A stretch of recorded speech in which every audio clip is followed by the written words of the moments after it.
He is Jalen What Rose. up? I'm David Jacoby. Yo. We are Jalen and Jacoby. And what do? We give the people what they want. We have some huge news from Woj about exactly which teams will be invited to Orlando to join the bubble, but there's much bigger things than basketball going on in the world. So we start with looking back at the week. There's been some very powerful speeches that have been given about the national unrest, and some of the most powerful words came from our guest, Killer Mike. Let's listen. So I'm duty-bound to be here to simply say that it is your duty not to burn your own house down for anger with an enemy. It is your duty to fortify your own house so that you may be a house of refuge in times of organization. And now is the time to plot, plan, strategize, organize, and mobilize. I love and I respect you. I hate I don't have more to say. I hate I can't fix it in a snap. I hate Atlanta's not perfect for as good as we are. But we have to be better than this moment. We have to be better than burning down our own homes. Because if we lose Atlanta, what else we got? That, of course, is Killer Mike. And Killer Mike joins us right now on the program. Thank you so much for joining us. I really appreciate you taking the time. Thank you for having me. I appreciate you guys, man. Killer Mike, I appreciate you not only as an artist, but as an activist. You've been an intellect. Your sacrifices and your discipline for our culture have been so very needed, and I'm grateful for you. And also, Atlanta's mayor, she gonna be the first Black president. I love her so much. How do you feel? Absolutely. How do you feel the protests have progressed since you did that speech? Well, I mean, the protest period should always be progressing. We should never get comfortable that our liberties exist without protest. Atlanta is the city it is because of people like John Wesley Dobbs, who was an unofficial Black mayor of Atlanta, and after riots in Atlanta, made sure that deals were brokered, that Blacks could have a section and grow an economy like the Auburn Edgewood Avenue. So I'm not against protest at all, and actually encourage us to always push government to be better. I think Atlanta handles protest well. I think that the policemen that attacked two kids that were going home, they've been fired and are going to be charged. I think that was what a mayor should do. This is not the first time. Atlanta had been doing that before. I think that our mayor spoke from a place of a concerned Black mother from the West Side. She's from the same neighborhood as T.I. and I heard her backstage telling them to hold police or anyone going in because she wanted an opportunity to try to get people to go home. And that's a concerned Black woman. That's bigger and badder than a politician. That's your mother and your auntie. And I appreciated her in that moment, letting the veneer of politician down and simply being, an angry Black woman that didn't want to see people get hurt. And I respect her. And I actually think she definitely is going to be on the national political stage. And all the talk about Black women VPs, I think she's as fit as any other candidate. Well, this fight for inequality has touched all corners of our society, including sports. And one of the coaches of the Broncos, Vic Fangio, was asked about the elements of racism in the NFL, and here's what he had to say. I don't see racism at all in the NFL. I don't see discrimination in the NFL. We live in a great atmosphere. Like I alluded to earlier, we're lucky. We all live together, joined as one for one common goal, and we all intermingle and mix tremendously. If society reflected an NFL team, we'd all be great. Obviously, his name is Vic Fangio. What do you think about his comments? I think, I just like to say I've known many people that have played in the NFL, including my best friend from kindergarten, Robert Hicks, who was a Buffalo Bill, Stanley Pritchard, whose mother taught us, who was a former Dolphin. I'd like to say that, I've heard more times than not from NFL players, and not in particular those two, but just you're in rooms, you hearing, they refer to the NFL as a plantation. So I'd like to challenge Mr. Fangio to have some open and honest dialogue with players that don't look like him about what it really feels like to wear that helmet and to know that there's certain things you can't say because your owner may not agree or hold a political thought. And I'd also like to give him the challenge of going on YouTube and looking at 1 hour of Jane Elliott and her blue and brown eye experiment, because a lot of times white people think everything is okay because they're ignorant and don't know better. And I don't mean ignorant as a derogatory term. In our ignorance, we may not know how things are being skewed. But once you know, you can't unsee. So I'd like to give Coach that homework. He should take a page out of the Jane Elliott playbook and try to get more depth and knowledge on that. And I challenge him to talk to some of his players in private, alone, about what it really feels like to be a black player in a league where the coaches do not represent you in terms of what you look like. Many of the coordinators do not, and definitely the ownership does not. That is a very, very, very big building to look at and say that racism does not exist here. Racism exists in every corner of this country, Mrs. Fangio, and I challenge you to find it within your own square and within your own self and to rid ourselves of it finally, including you. Especially a gentleman that was in the league during Colin Kaepernick's silent protest during the national anthem that ultimately led for him being blackballed out of the league. So absolutely, ironically, his former team, the San Francisco 49ers, they participated in the blackout yesterday, Killer Mike, and they want to support Black Lives Matter right now and everything. How do you feel about people who are, I consider, late to the party, but now feel like they want to join?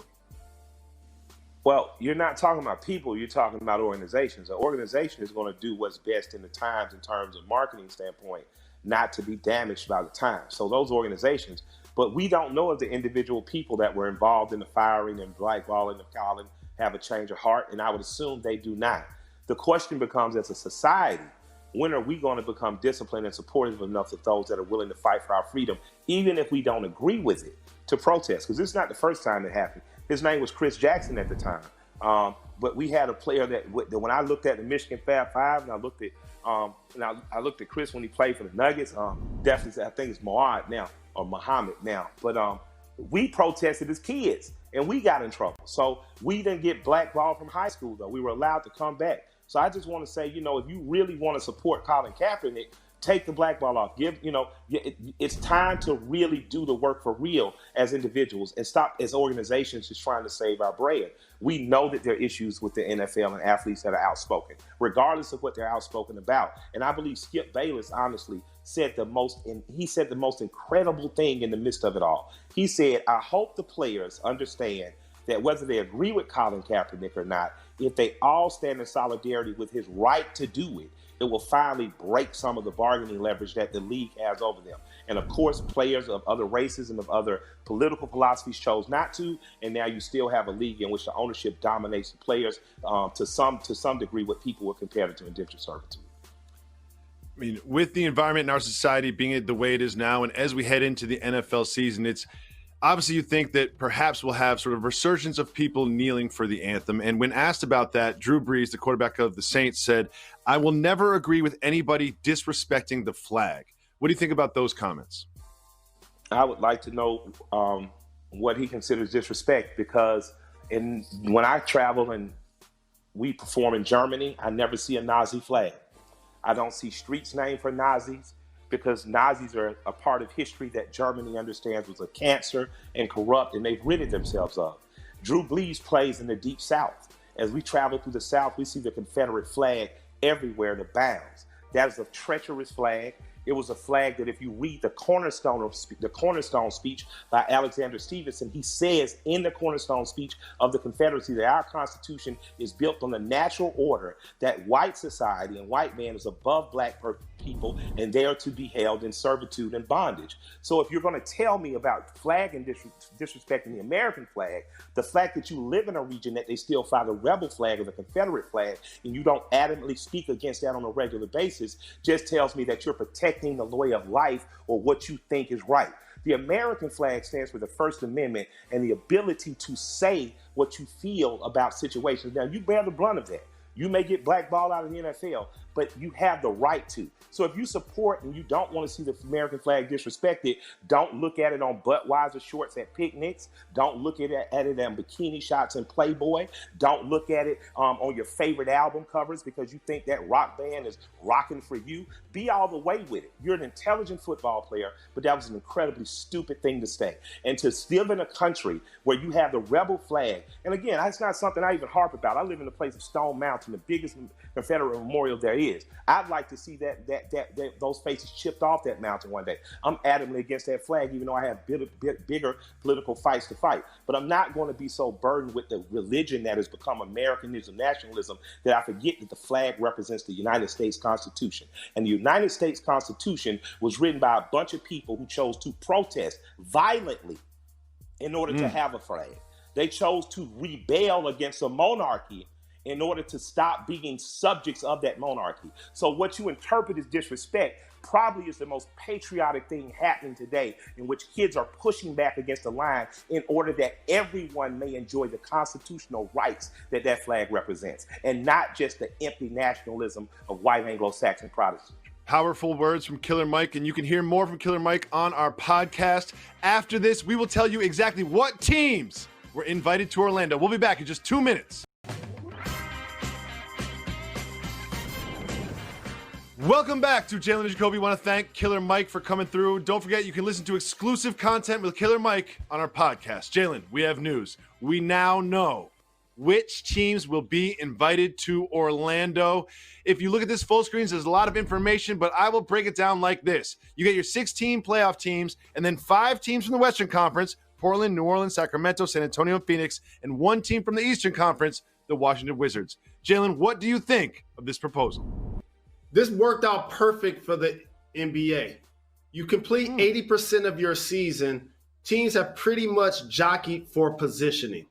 The Western Conference is clearly stronger. You take 13 teams, with the 13th team being a similar record to the 9th seeded team in the West.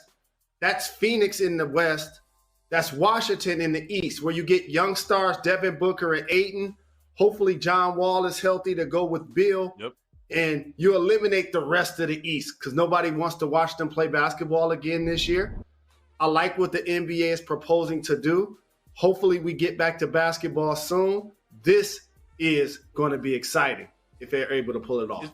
It is going to be very exciting. You know, I'm a little bit cynical, and everything always just comes back to the money. It seems just to always revert back to the money because, Jalen, you and I both know the safest way to do this is to have the 16 playoff teams, and that's it. That is the safest way to do this. And we've already seen a couple positive tests in the Japanese Baseball League and other places. So I'm a little concerned because what it seems like to me, it seems like they got together in a room and they're like, what's the best show? Like, what's the best group of teams that we can invite out there to put on the best show? Because it seems pretty arbitrary to put in Phoenix, who's 6 games out. Like, you're not going to make up 6 games in an 8-game regular season. So they're out there just to be exhibited. They're out there just to have fun and to put a good show on for the fans. But to me, the safest, cleanest, best way to do this is to have a 16-team pool in Orlando.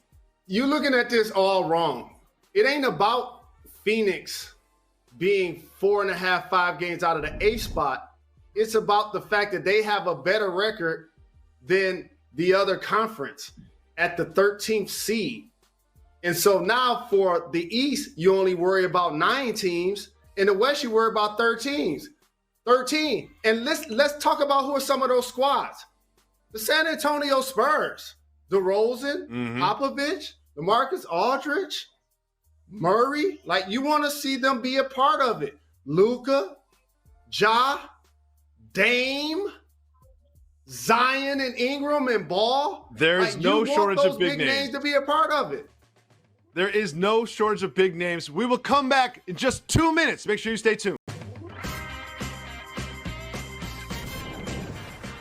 Welcome back to Jalen and Jacoby. Jalen, we kind of know which teams will be in Orlando, but one thing that's really interesting, since there is no home court advantage, what do the top seeds get? Well, look at the list of things that were in consideration, and look at the bottom.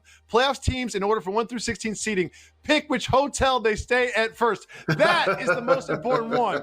We've stayed in a lot of hotels over the course of our lives, and we know they care more about that than extra possessions or coaches' challenges or anything else. Is that not true? That's going to be clutch right there. And shout to Minnie, man. as I look at his terrific reporting. But I got to say, 98% of those things will not be happening. If you want to put that back up there, you can. Nobody's going to be having 7 fouls. Nobody's going to be getting the ball to start the second and third and fourth quarter. Not going to be able to do it. Make sure you check out Killer Mike's album. Want to appreciate him coming through. Subscribe to our podcast. We have exclusive content there. Next is Dan Le Batard. Thank you. Highly You are questioned. far too kind.